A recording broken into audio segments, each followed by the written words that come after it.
Jake had no idea that the ground beneath his life was about to give way. That evening, he was on his way to what was supposed to be a joyous celebration, a surprise party for a friend's promotion. Emma, his wife, had gone ahead of him, eager to help with the decorations, something she always enjoyed thanks to her flair for aesthetics and her love of all things dramatic. Jake had smiled when she insisted he arrive later, saying it would make his entrance more grand, more memorable. He trusted her entirely. Never once did it occur to him that the night would be anything other than cheerful. But the moment he stepped through the door, something shifted. The house was buzzing, laughter rising above the music, glasses clinking, conversations weaving together in a blur of energy. On the surface, it looked like a perfect party, but a subtle tension gripped Jake's chest. He scanned the room, expecting to catch Emma's eyes across the crowd, maybe with her signature smirk and a glass of wine in hand. But she wasn't there. He brushed it off at first. Maybe she was in the kitchen, putting finishing touches on the food.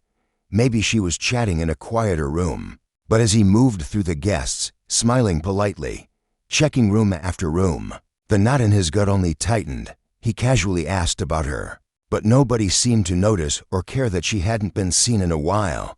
Then, from the edge of the crowd, a woman he didn't recognize stepped into his path. She looked nervous, her eyes heavy with something she couldn't quite say. "You should check the guest room upstairs," she murmured. Her voice held no urgency, no threat, but the way she said it made his stomach lurch. Jake didn't question her. He couldn't. Something deeper than instinct pushed him forward. He moved up the stairs slowly, as if each step was being weighed down by dread. At the door, he paused, hand trembling on the knob, breath caught in his chest. The air felt still, quiet. Then he turned it and pushed. There she was, Emma, in the arms of another man. The scene froze before him, bodies close, lips barely apart, eyes filled with guilt the second they met his. Nothing needed to be said. The betrayal was written across their faces. It wasn't a mistake. It wasn't confusion. It was deliberate. It was real. Jake didn't yell. He didn't demand explanations. Something inside him, something tender, sacred, just broke. He turned, walked out silently, his steps slow and heavy, like he was dragging what remained of himself behind him. Outside, the night was cold, brutal. The wind stung, but it was nothing compared to the burning inside his chest. He didn't remember how he got home. He didn't remember the drive or the lights or the streets. All he remembered was that moment, Emma, tangled in someone else's arms, like everything they'd built was meaningless. When Emma returned home hours later, her face blotched and her voice shaking, he said nothing. The silence between them was sharp enough to wound. It screamed with more power than fury ever could. The next morning, she asked to talk. Jake agreed, but with a distance in his eyes that chilled the air around him. They sat at the kitchen table, a place once warm and filled with quiet joy. Now it felt cold, like strangers meeting in the ruins of something beautiful. Emma's hands shook as she tried to speak. "I don't even know where to begin," she whispered. "But I need to explain. Please, just let me try." Jake didn't answer at first. He took a long, slow sip of his coffee, the sound of the cup hitting the table echoing between them. Then, with a voice low and steady, he said, "Talk, but know this: nothing you say will change what I feel." She tried. Through tears and trembling words, she confessed.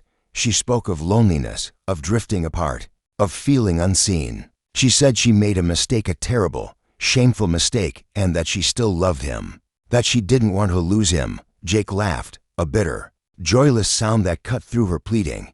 "You say you love me, and yet you chose to betray me behind my back," he said, his voice hard. "If that's what love means to you, then I want no part of it." Emma broke, sobbing openly now. She said she had felt them slipping away from each other and didn't know how to fix it. That in a moment of weakness, she ruined everything. But Jake, he just sat there, silent, broken.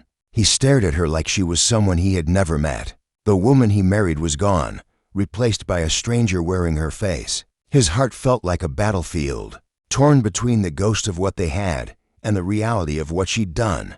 And then, quietly, the storm within him began to stir. He stood suddenly, the tension in his body visible in every sharp breath. He stepped away from the table, eyes locked on the floor as if trying to understand the sheer weight of what had happened. When he looked up again, the pain in his eyes was raw and undeniable. "It wasn't just what you did," he said. "It's how you lived with it. How you kissed me goodnight. How you held my hand, knowing the truth. Every laugh, every dinner, every touch, it was a lie. That's what broke me." Emma couldn't respond. Her words were gone. Her voice had no place in the silence that followed. Jake's voice trembled now, not from weakness, but from heartbreak. "How could you look me in the eye and still lie, still smile, still pretend?" She had no answer. Only tears. For a moment, a flicker of the past danced behind his eyes, a memory, a warmth. But it vanished just as quickly as it appeared. The betrayal had buried everything else. "I don't know what I feel anymore," he whispered. "Hurt, rage, sadness, maybe all of it. But I do know one thing. I can't trust you. And without trust, nothing else matters." Emma doubled over in her chair, her sobs racking her body. That was the moment she knew she had lost him, not in some dramatic explosion of fury, but in that soft, honest devastation. Jake turned toward the door. He paused for a moment, not to offer comfort, not to turn back, but to speak one final truth. "I need time. I don't know what happens next, but I can't stay here right now." And with that, he left. The sound of the door closing behind him echoed like a farewell.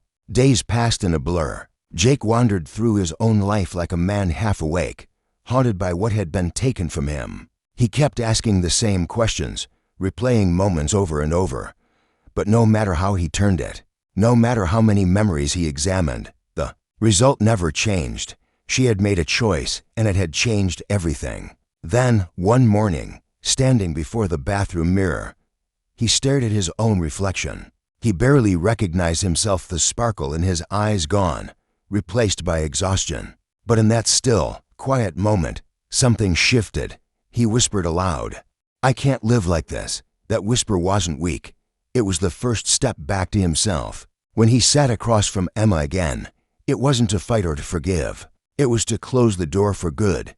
They sat at the same kitchen table, now more graveyard than home, and in the calmest voice he'd ever used, Jake told her the truth. The foundation of their relationship, trust, was gone, and nothing could be rebuilt without it. Emma didn't argue.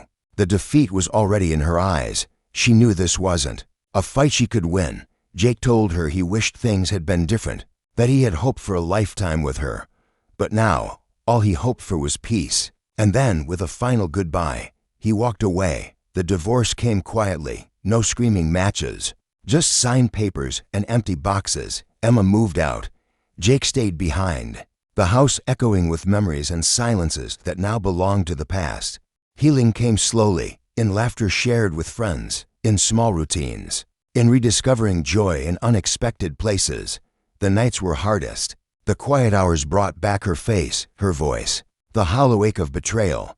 But Jake never regretted leaving, because in walking away, he had chosen something that Emma never had: loyalty to himself. And on a quiet afternoon, beneath a sky heavy with clouds, Jake whispered something just for him. "Life moves forward, and so will I." It wasn't the ending he'd dreamed of, but it was a beginning, and sometimes that's more than enough. Ask Chad.